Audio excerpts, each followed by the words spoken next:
Hello friends, a great welcome to my channel. आज हम करने जा रहे हैं एक chapter the brand expands which is part of part 5 living in a globalised world for the book individual and society. This is written by Naomi Klein. इस subject की एक प्लेलिस्ट आप देख सकते हैं जिसमें बहुत सारे इंपॉर्टेंट चैप्टर्स मिल जाएंगे आपको। The link of this playlist I will provide you in description. Individual and society के बहुत से इंपॉर्टेंट चैप्टर्स हैं जो कि आपको मेरी इस प्लेलिस्ट में मिल जाएंगे। सेक्शन 1 कास्ट एंड क्लास के ये सभी चैप्टर्स इस प्लेलिस्ट में अवेलेबल हैं। जेंडर से रिलेटेड भी सभी चैप्टर्स हैं। All the topics related to race are also there, except for 1 और 2 वायलेंस एंड वॉर के भी सभी चैप्टर्स हैं। And the globalised world, living in a globalised world, इसके सभी चैप्टर्स थे और आज हम कर रहे हैं द ब्रांड एक्सपैंड्स। जब भी आपको किसी भी चैप्टर का कोई क्वेश्चन आए तो ब्रीफ इंट्रोडक्शन राइटर का देना मत भूलिए। हमारी राइटर कैनेडियन ऑथर है, social activist, film maker and known for the political view points. हमारा ये जो ऐसे है ये लिया गया है उन्हीं के लिखे हुए एंटी कॉर्पोरेट मोमेंट नो लोगो से। एंटी कॉर्पोरेट मोमेंट में देखिए किस तरीके की बातें की गई हैं, ब्रांड को किस तरीके से प्रोपोगेट किया जाता है, कैसे ब्रांड का प्रचार प्रसार किया जाता है, दैट हैज बीन टोल्ड। शुरुआत में थोड़ा सा मॉक किया गया।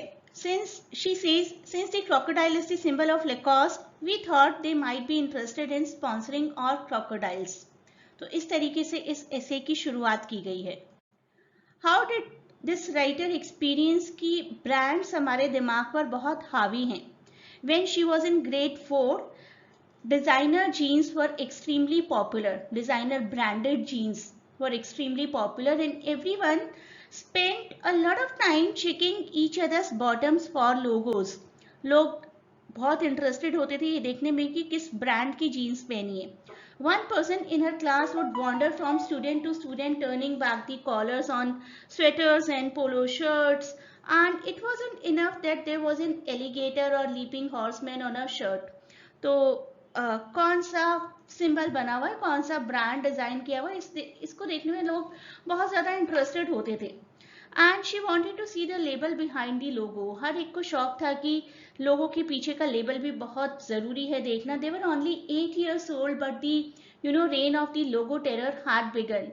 लोग ये देखकर ज्यादा खुश होते थे कि आपने बहुत अच्छी या दिखने में अच्छी जीन्स या टी शर्ट या जैकेट पहनी है या नहीं, बट उस पर एक ब्रांडेड लोगो है तो वो बहुत अच्छी है।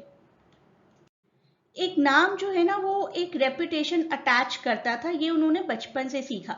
What is branding? Branding is just the speciality of attaching a name and a reputation to something or even to someone. इसके बाद देखिए एक स्टेटमेंट आता है सामने, she won't wear anything without a name. क्या है इस बात का मतलब? उन्होंने अपना एक्सपीरियंस बताया नाओमी ने कि 9 साल बाद मुझे अपने स्कूलिंग के 9 साल बाद एक स्टोर में स्वेटर्स फोल्ड करने का टाइम मिला, बहुत ही ब्रांडेड स्टोर एस्पिरेट्स का, और वहां पर जनरली मदर्स आती थी अपने 6-7 साल की डॉटर्स के साथ और कहती थी कि she will not wear anything that does not have a brand name. तो ब्रांड नेम के अलावा मेरी डॉटर और कुछ भी नहीं पहनेगी। एक ब्रांड नेम, एक स्टिकर का, एक ब्रांडेड लेबल का होना बहुत ही ज्यादा जरूरी है। मेरे हिसाब से तो वो ब्रांड उस 6 साल की बच्ची के लिए नहीं, उसकी मम्मी को अपनी प्रेस्टीज दिखाने के लिए ज्यादा जरूरी होगा। इसके बाद वो बात करती है Nike, polo and Tommy Hilfiger. These were ready to take branding to the next level. India में भी बहुत पॉपुलर हैं ये सब। So she says कि by the mid-90s, companies like Nike, Polo, Tommy Hilfiger were ready to take branding only to the next level.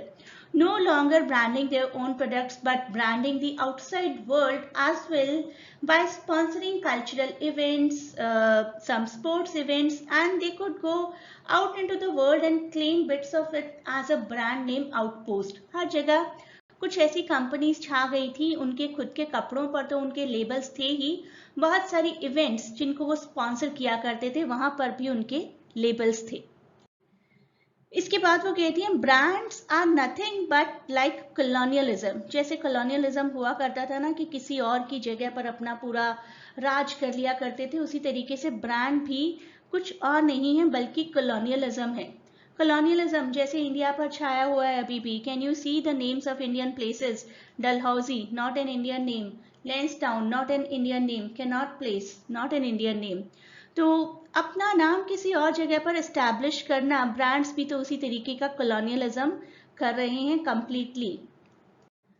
अब बात करते हैं केरुएक वोर खाकीज इस फ्रेज की। जैक केरुएक जो कि एक अमेरिकन नॉवेलिस्ट और पोएट थी, who alongside William S Burroughs and Allen Ginsberg was a pioneer of beat generation. आप में से जिसने भी लिटरेचर कभी डीपली किया है तो उसको पता होगा कि बीट जनरेशन कौन सी जनरेशन को और कौन से ग्रुप ऑफ पोइट्रीज को बोला जाता है। बहुत ही फेमस पोएट थे। अगर कोई बहुत ही पॉपुलर पर्सनालिटी, कोई बहुत ही पॉपुलर सेलिब्रिटी किसी प्रोडक्ट को यूज करता है तो normal people also take pride in using it. Same thing happened here. Jack Kerouac बहुत ही फेमस पोएट थे और जब उन्होंने एंडोर्स किया खाकी को, केरुएक वोर खाकीज इस लाइन के साथ, इस फ्रेज के साथ, तो खाकी of gap company became popular.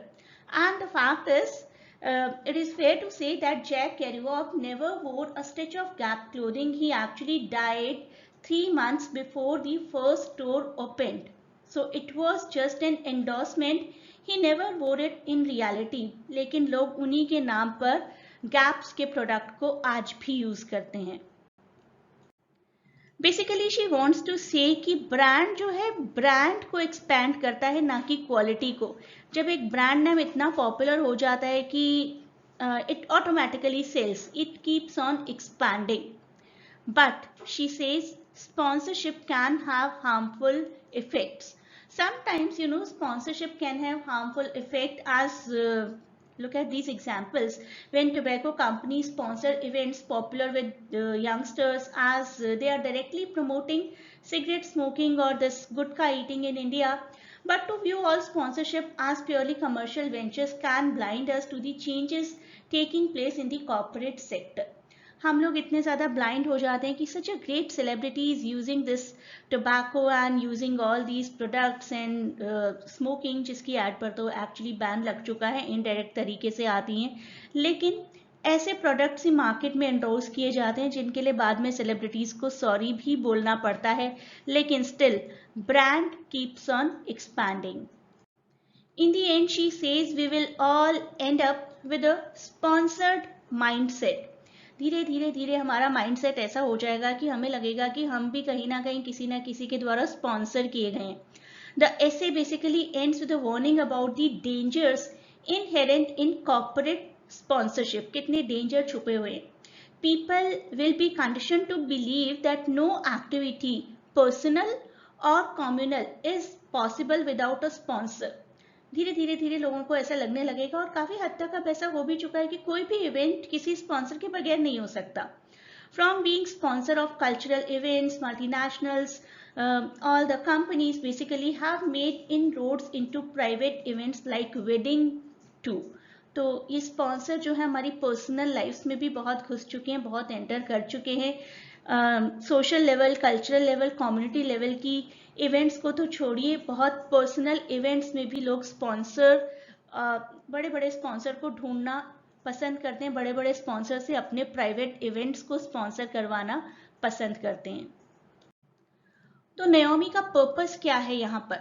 Her purpose in this essay actually is to draw attention to the way transnational or multinationals are attempting to expand their business, and they do not stop at intruding into personal spaces too. हमारे personal spaces में भी कहीं ना कहीं ये multinationals enter कर रहे हैं, और हमें ही सोचना है कि किस तरीके से इसको रोकना है। एटलीस्ट अगर स्पॉन्सरशिप को नहीं भी रोक पाते तो हार्मफुल स्पॉन्सरशिप को जरूर रोकना है। So I hope you understood the topic कि ब्रांड्स किस तरीके से मशरूम्स की तरह ग्रो हो रहे हैं, और हमें किस तरीके से स्पॉन्सरशिप से अगर नहीं भी तो एटलीस्ट स्पॉन्सरशिप के डेंजरस इम्पैक्ट से अपने आप को जरूर बचाना है।